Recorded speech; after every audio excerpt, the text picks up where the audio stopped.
नमस्कार दोस्तों, कई तो यूट्यूब चैनल पर आप सभी का स्वागत है। संपूर्ण हिंदी साहित्य से संबंधित पीवाईक्यू को पढ़ते हुए हम आगे बढ़ रहे हैं। तो आज की क्लास के अंतर्गत हिंदी साहित्य के अंतर्गत आने वाली जो हमारी छोटी छोटी गद्य विधाएं हैं, उनके अंतर्गत यात्रा वृत्तांत के पीवाईक्यू को करने की कोशिश करेंगे, समझने की कोशिश करेंगे, क्योंकि जितने भी हमारे हिंदी साहित्य से संबंधित पीवाईक्यू है, उनको करते हुए हम आगे बढ़ रहे हैं, ताकि परीक्षा में आप अधिक से अधिक स्कोर प्राप्त कर सको। तो हिंदी साहित्य से जितने भी पीवाईक्यू है और महत्वपूर्ण प्रश्न है, परीक्षा तक हम इसी तरह करते हुए आगे बढ़ते रहेंगे। तो देख लेते हैं, आज की क्लास की शुरुआत कर लेते हैं यात्रा वृत्त से। किस साहित्यकार द्वारा कौन सी यात्रा वृत्त संबंधी रचनाएं लिखी गई, कौन प्रसिद्ध हुआ यात्रा वृत्त लेखन में, तो सभी पर चर्चा हम करेंगे। उनके एक प्रश्न से संबंधित और अन्य तथ्यों को भी हम देखने की कोशिश करेंगे, ताकि परीक्षा में घुमा फिरा कर भी प्रश्नों को पूछा जाए तो आसानी से आप उनका सही आंसर दे सको। किसी भी स्टेट के अंतर्गत होने वाली टीजीटी पीजीटी हिंदी संबंधी परीक्षा हो, या फिर एनटीए नेट की परीक्षा हो, या फिर कोई अदर परीक्षा हो जिसमें हिंदी साहित्य संबंधी प्रश्न पूछे जाते हैं, उन सभी विद्यार्थियों के लिए ये क्लास काफी मददगार रहेगी। तो देख लेते हैं प्रश्न नंबर 1। भारतेंदु जी ने यात्रा वृत्त संबंधी कौन सी रचना लिखी है? भारतेंदु जी द्वारा इनमें से कौन सी रचना लिखी गई यात्रा वृत्त संबंधी? आप लोगों ने पता ही है, भारतेंदु जी ने जो है मात्र 35 वर्ष तक की जो आयु रही उनकी, 1850 में इनका जन्म हुआ और 1885 में इनकी मृत्यु हो गई थी। मात्र 35 वर्ष ही ये जी इन्होंने इनकी जिंदगी रही, लेकिन इस जिंदगी में जो है इन्होंने हिंदी साहित्य में अपनी इतनी प्रसिद्धि प्राप्त कर ली थी, शायद ही किसी लेखक को हुई हो। तो देख लेते हैं इनके द्वारा यात्रा वृत्त संबंधी रचनाएं। वैसे तो इन्होंने हिंदी साहित्य की सभी गतिविधियों में अपनी लेखनी चलाई है, सभी विधाओं में, जैसे काव्य खंड भी उन्होंने लिखे हैं, नाटक भी उन्होंने उनके द्वारा लिखे गए, कहानी और निबंध भी उनके द्वारा लिखे गए। तो यात्रा वृत्त संबंधी भी काफी इन्होंने रचनाएं लिखी है। घुमक्कड़ प्रवृत्ति के ये रहे हैं। तो देख लेते हैं। तो आंसर आप लोगों को पता ही है इस प्रश्न का क्या हो जाएगा, और आंसर हो जाएगा हमारा डी, क्योंकि सरयू पार की जो यात्रा है, ये भारतेंदु जी द्वारा लिखी गई, भारतेंदु हरिश्चंद्र जी द्वारा लिखी गई। टीजीटी परीक्षा 2013 के अंतर्गत पूछा गया प्रश्न है। गया यात्रा भी काफी प्रसिद्ध हुई है भाई, ये जो है बालकृष्ण भट्ट जी द्वारा लिखी गई रचना है, ये भी ध्यान रखना है आपको। बालकृष्ण भट्ट जी की यात्रा वृत्त संबंधी रचना है। आगे बढ़ते हैं तो इससे जुड़े हुए कुछ और अन्य तथ्य जब हम देखें तो देख लेते हैं। भारतेंदु जी की यात्रा वृत्त संबंधी सरयू पार की यात्रा, महितावल की यात्रा, लखनऊ की यात्रा, हरिद्वार की यात्रा, ये यात्रा वृत्त जो है भारतेंदु जी द्वारा लिखे गए, सभी प्रसिद्ध हुए हैं। तो इनको ध्यान रखना है, कोई सा भी परीक्षा में पूछा जा सकता है। इनकी यात्रा वृत्त रचनाएं कवि वचन सुधा पत्रिका में 1871 से लेकर के 1889 तक के अंकों में प्रकाशित होती रही। भारतेंदु जी द्वारा ही निकाली गई ये पत्रिका कवि वचन सुधा का प्रकाशन वर्ष क्या रहा? 1868, ये आपको ध्यान रखना है।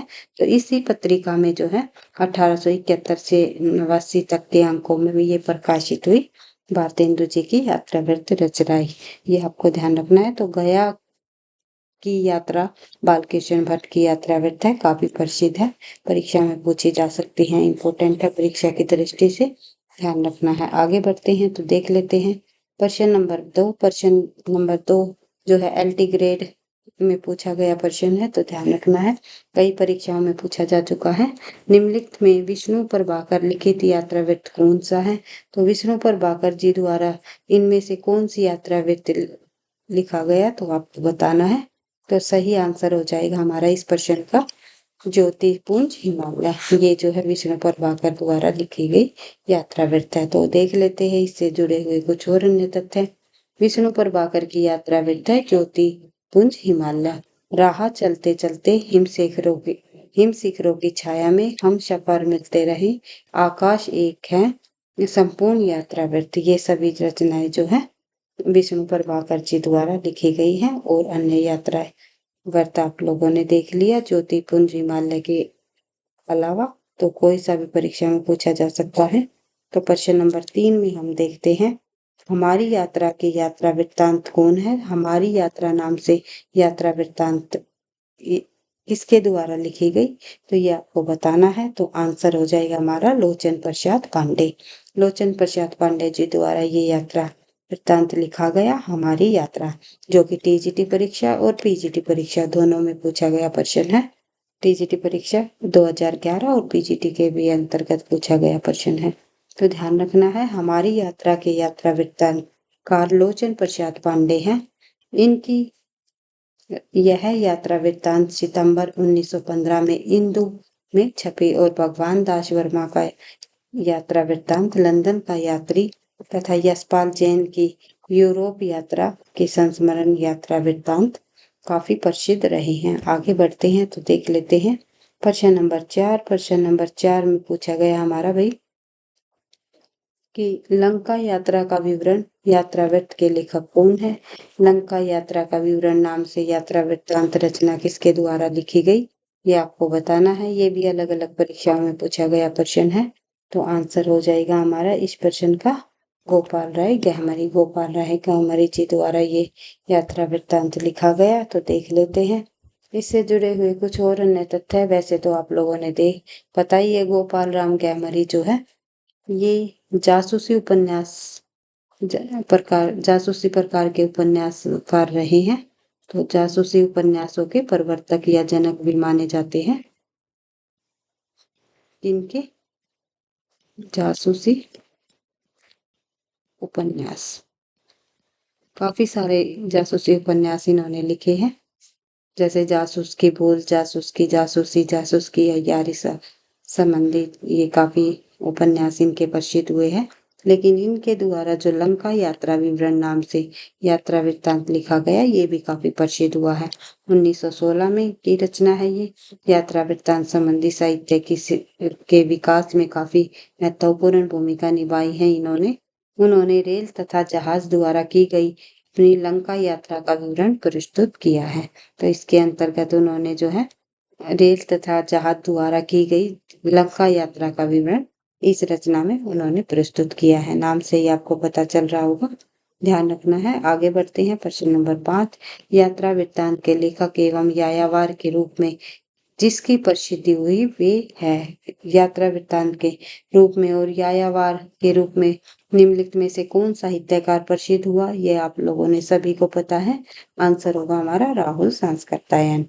तो ध्यान रखना है, यात्रा लेखन में राहुल सांस्कृत्यायन का अनंतम स्थान रहा है। वे पक्के घुमक्कड़ थे और उनके जीवन का बहुत बड़ा घूमने फिरने में बहुत बड़ा भाग जो है उनका जीवन का घूमने फिरने में व्यतीत हुआ। उन्होंने तिब्बत में सवा वर्ष 1933, यूरोप यात्रा 1935, मेरी तिब्बत यात्रा 1937, घुमक्कड़ शास्त्र, श्रीलंका की यात्रा, मेरी लद्दाख की यात्रा, रूस में 25 मास, जापान की यात्रा आदि यात्रा वृत्तांत कृतियों की रचना की। राहुल सांस्कृत्यायन जी द्वारा लिखी गई जितनी भी रचनाएं हैं यात्रा वृत्तांत संबंधी, वे सभी रचनाएं आपको याद रखनी है। काफी बार पूछा जाता है घुमक्कड़ शास्त्र नामक ग्रंथ जो है किसके द्वारा लिखा गया? घुमक्कड़ शास्त्र जो है यात्रा वृत्तांत किसके द्वारा लिखा गया? तो ध्यान रखना है राहुल सांस्कृत्यायन। और जितनी भी इनके द्वारा ये लिखी गई यात्रा वृत्तांत संबंधी रचनाएं हैं, इनको आप लोगों ने बार बार रिवाइज करना है, क्योंकि परीक्षा की दृष्टि से ये सभी वेरी इंपॉर्टेंट रचनाएं रही हैं। कोई ना कोई इन्हीं में से अवश्य पूछी जाएगी। आगे बढ़ते हैं तो देख लेते हैं प्रश्न नंबर 6। घुमक्कड़ शास्त्र यात्रा वृत्त के लेखक कौन है? तो मैं जैसे कि मैंने अभी आपको बताया था, तो काफी बार परीक्षा में पूछी जाती है राहुल जी की यात्राएं। राहुल सांस्कृत्यायन टीजीटी परीक्षा 2002 में पूछी गया प्रश्न है। फिर वही प्रश्न रिपीट होता है, तो आपको ध्यान रखना है। बार बार जब एक प्रश्न रिपीट होता है तो वो परीक्षा की दृष्टि से काफी इंपॉर्टेंट हो जाता है। अरे या वार रहेगा याद किस विधा की रचना है? तो अरे या रहेगा याद ये भी जो है राहुल सांस्कृत्यायन जी द्वारा लिखा गया एक यात्रा वृत्तांत विधा की रचना है, जो कि पीजीटी परीक्षा 2005 में पूछा गया है। तो देख लेते हैं किसके द्वारा लिखी गई ये रचना। सॉरी भाई, राहुल सांस्कृत्यायन जी की रचना नहीं है, ये अज्ञे जी की है। अरे या वर रहेगा याद ये यात्रा वृत्तांत विधा की रचना है। ये पूछा जाता है किस विधा की रचना है, तो ये अक्के जी द्वारा लिखा गया स्वतंत्रता पूर्व भारत की यात्रा का वर्णन इसमें दिखाया गया है। इसमें वर्णित कुछ स्थल वर्तमान पाकिस्तान का हिस्सा रहे हैं। अन्य महत्वपूर्ण तथ्य भी हम देख लेते हैं इनसे जुड़े हुए, क्योंकि परीक्षा की दृष्टि से ये रचना काफी इम्पोर्टेंट है, काफी बार परीक्षाओं में पूछी गई है। अरे यह याद रहेगा याद जो है यात्रा वृत्तांत किसके द्वारा लिखा गया है, अज्ञे जी का ये यात्रा वृत्तांत है। आगे बढ़ते हैं। वर्ष 1955 में यूनेस्को के निमंत्रण पर अज्ञे जी यूरोप भ्रमण पर गए तथा इस यात्रा का वृत्तांत एक बूंद सहसा उछली में किया। एक बूंद सहसा उछली भी कई बार पूछ लिया जाता है परीक्षा में, किसके द्वारा लिखी गई रचना है, तो ये भी जो है अज्ञे जी द्वारा लिखी गई रचना है, तो आपको ध्यान रखना है। इनके अतिरिक्त अज्ञे ने 4 छोटे यात्रा वृत्तांत जैसे कि 20वीं सदी का गोलोक, वसंत का अग्रदूत, ऋण स्वीकारी हूँ, अज्ञे अपनी निगाह में का उल्लेख मिलता है। इसमें से 20वीं सदी का गोलोक एक बूंद सहसा उछली का ही एक अंश है। ये पॉइंट भी आपको ध्यान रखना है। आगे बढ़ते हैं। नेक्स्ट क्वेश्चन हमारा प्रश्न नंबर 9। अरे यायावार रहेगा याद किस विधा की रचना है। अरे यायावार रहेगा याद नामक जो रचना है वो आप लोगों ने देख लिया, यात्रा साहित्य संबंधी रचना है। आगे बढ़ते हैं। प्रश्न नंबर 11 में दिया गया है अरे यायावार रहेगा याद किसकी कीर्ति है, तो अक्के जी द्वारा लिखी गई कीर्ति है। नेक्स्ट क्वेश्चन हमारा प्रश्न नंबर 11। एक बूंद सहसा उछली नामक जो रचना है यात्रा वृत्तांत है, इसके लेखक जो है सदानंद वात्स्यायन अज्ञे जी है। कई बार जो है अज्ञे जी का पूरा नाम भी पूछ लिया जाता है, तो सचिनानंद वात्स्यायन अज्ञे जो है इनका पूरा नाम है, सचिनानंद वात्स्यायन अज्ञे। आगे बढ़ते हैं। प्रश्न नंबर 12। प्रश्न नंबर 12 में पूछा गया है एक बूंद सहसा उछली किस विधा की रचना है, तो ये भी यात्रा वृत्त संबंधी रचना है जो कि अज्ञे जी द्वारा लिखी गई। आगे बढ़ते हैं। नेक्स्ट क्वेश्चन है हमारा, देख लेते हैं भाई। प्रश्न नंबर 13। प्रश्न नंबर 13 में पूछा गया है एक बूंद सहसा उछली किसके द्वारा लिखित यात्रा वृत्तांत है, तो बार बार ये प्रश्न भी पूछा गया है। अरे यायावार रहेगा याद, अरे यायावर रहेगा याद, एक तो ये रचना और एक बूंद सहसा उछली अज्ञे जी द्वारा लिखी गई यात्रा वृत्तांत संबंधी रचनाएं है और बार बार परीक्षाओं में पूछी जाती है। काफी इंपोर्टेंट रचनाएं है अज्ञे जी की। आगे बढ़ते हैं। राम वृक्ष बेनीपुरी की कौन सी कीर्ति यात्रा वृत्त की है, तो राम वृक्ष बेनीपुरी जी द्वारा जो है इनमें से कौन सी ऐसी की रचना है जो यात्रा वृत्त संबंधी रचना रही है। सागर की लहरें, अप्रवासी की यात्रा, पैरों में पंख बांधकर, या मेरी यूरोप की यात्रा। तो सही आंसर है इस प्रश्न का हमारा राम वृक्ष बेनीपुरी जी की यात्रा वृत्तांत संबंधी रचना है पैरों में पंख बांधकर। तो आगे बढ़ते हैं। राम वृक्ष बेनीपुरी ने सन 1952 में पैरों में पंख बांधकर अपनी यात्रा व्यर्थ लिखा है। उनकी दूसरी यात्रा व्यर्थ है उड़ते चलो जो कि 1954 में लिखी गई। तो ये रचनाएं जो है राम वृक्ष बेनीपुरी जी द्वारा लिखी गई है। इसके बाद नेक्स्ट क्वेश्चन हमारा यात्रा वृत्तांत संबंधी आखिरी चट्टान रचना के लेखक कौन है। आखिरी चट्टान नामक जो रचना लिखी है इसके लेखक है मोहन राकेश। मोहन राकेश जी द्वारा लिखी गई ये आखिरी चट्टान तक जो है मोहन राकेश का यात्रा वृत्त संबंधी रचना है जो भारतीय ज्ञानपीठ से प्रकाशित हुआ था। दिसंबर 1952 से फरवरी 1953 के बीच मोहन राकेश ने गोवा से कन्याकुमारी तक की यात्रा की थी और यात्रा से लौटते हुए यह लिख डाली। यानी कि ये भी पूछा जा सकता है कि आखिरी चट्टान तक रचना में मोहन राकेश ने कहाँ से कहाँ तक की यात्रा का वर्णन किया गया है या कहाँ से कहाँ तक की यात्रा का ब्यौरा इसमें दिया है। तो ध्यान रखना है गोवा से कन्याकुमारी। आगे बढ़ते हैं। यात्रा से लौटते ही जो है यहाँ से गोवा से कन्याकुमारी तक की जो उन्होंने यात्रा की उससे लौटते ही उन्होंने ये रचना लिख डाली। अमृत राय की प्रमुख कृतियां इस प्रकार है। साहित्य में संयुक्त मोर्चा, शुभ रंग कई बार परीक्षा में पूछा जाता है, लाल धरती, नई समीक्षा, नागफनी का देश, ये रचना भी काफी इंपोर्टेंट है, नागफनी का देश, हाथी के दांत, अग्निशिखा, फांसी के तख्ते से, कस्बे का एक दिन, गीली मिट्टी, कटघरे जंगल, सहचिंतन, भटियाली और बदरस, चतुरंग, सारंग और धुआं। इस प्रकार से जो आप लोगों ने यहाँ पर अमृत राय जी द्वारा लिखी गई रचनाएं भी आप लोगों ने देख ही लिया। एक रचना का अमृत राय ने, जिन्होंने जो है कलम का सिपाही नामक जो है, कलम का सिपाही नामक क्या लिखी थी, जीवनी विधा की रचना लिखी थी। और किसके जीवन पर आधारित थी ये, मुंशी प्रेमचंद जी के जीवन पर आधारित। और इसके साथ ही एक लेखक और हुए हैं अमृत लाल नागर। इनकी रचनाओं को आपको ध्यान रखना है, क्योंकि अमृत राय और अमृत लाल नागर, इनमें कंफ्यूज नहीं होना है आपको। कि अगर आप से अमृत लाल नागर जी के उपन्यास पूछे जाए तो आपको बताना है, अमृत लाल नागर ने मानस का हंस, खंजर नैन, महाकाल जैसे उपन्यास लिखे, उपन्यास के क्षेत्र में काफी प्रसिद्ध हुए। और अमृत राय जी ने जो है जीवनी विधा की जो रचना लिखी, प्रेमचंद जी के जीवन पर आधारित कलम का सिपाही, काफी प्रसिद्ध हुई। आज की क्लास में हमने रिपोर्ट संबंधी सभी भाई, आज की क्लास में हमने यात्रा वृत्त संबंधी प्रश्नों को कंप्लीट किया है। पिछली क्लास में हमने संस्मरण, रेखा चित्र और रिपोर्ट से संबंधी प्रश्नों को किया था। तो यात्रा वृत्त के अलावा जो है एक दो प्रश्न हम इंटरव्यू विधा से भी जुड़ा हुआ देख लेते हैं, जो कि हमारा रह गया था। तो देख लेते हैं इस प्रश्न को भी। अगर परीक्षा में इंटरव्यू विधा से संबंधित भी अगर प्रश्न पूछा जाए तो वैसे तो कम ही आते हैं, तो फिर भी हम एक प्रश्न को उसके विद सॉल्यूशन के साथ कंप्लीट करने की कोशिश कर लेते हैं, ताकि परीक्षा में इससे जुड़े कुछ तथ्य पूछ लिए जाए तो आप आसानी से सही आंसर दे सको। इंटरव्यू विधा भी जो है हिंदी साहित्य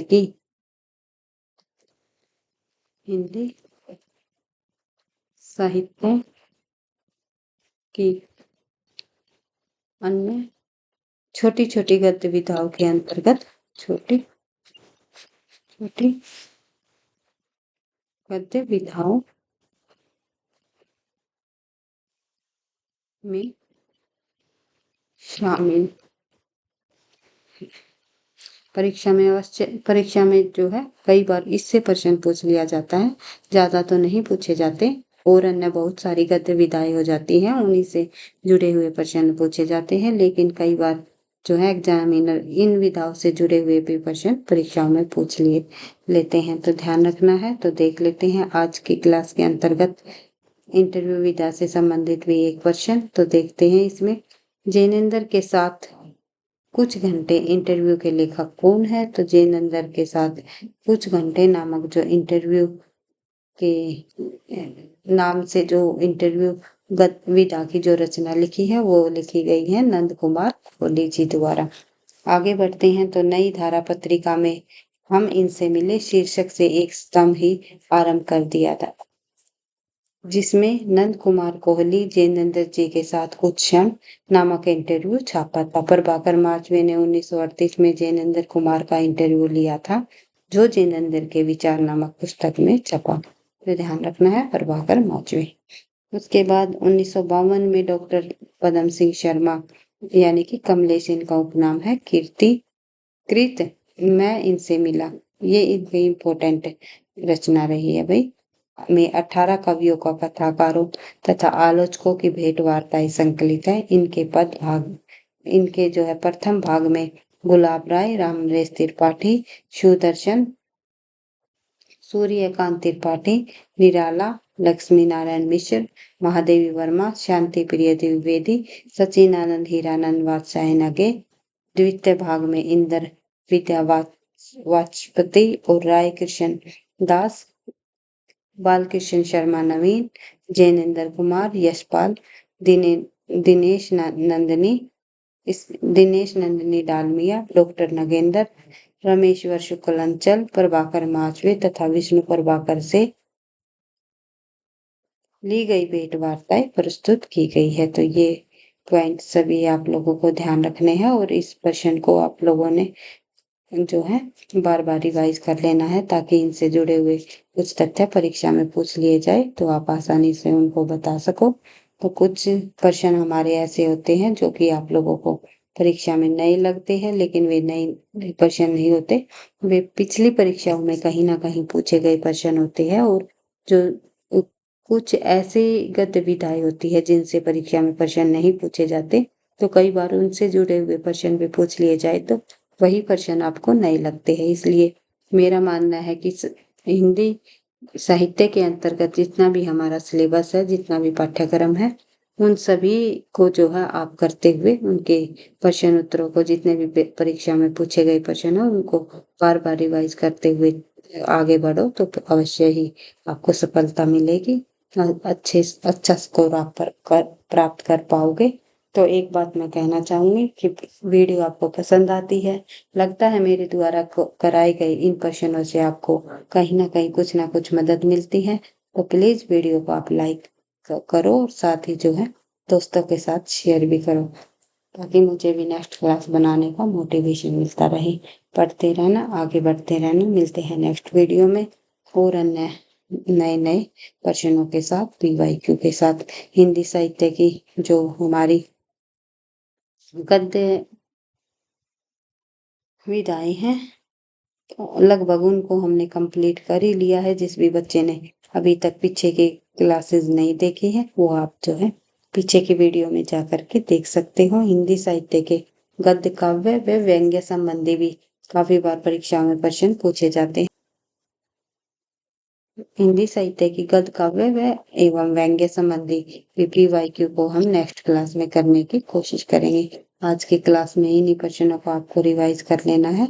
तो जैसे कि आप लोगों ने यहाँ पर देखने को मिल रहा होगा, पीजीटी परीक्षा में पूछा गया प्रश्न, इसी प्रकार से सब जितने भी टीजीटी परीक्षा में भी इससे जुड़े हुए प्रश्न पूछे जाते हैं। तो टीजीटी पीजीटी परीक्षाओं के लिए ये हमारी सीरीज आप लोगों के लिए काफ़ी हेल्पफुल रहेगी, मददगार रहेगी।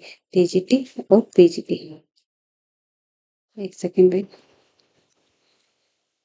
टीजीटी पीजीटी परीक्षाओं के लिए काफ़ी हेल्पफुल रहने वाली ये हमारी सीरीज चली हुई है, तो इसको आप अवश्य देखें और एक दूसरे के साथ शेयर भी अवश्य करें। तो आज की क्लास के लिए इतना ही। पढ़ते रहना, आगे बढ़ते रहना। थैंक यू, धन्यवाद।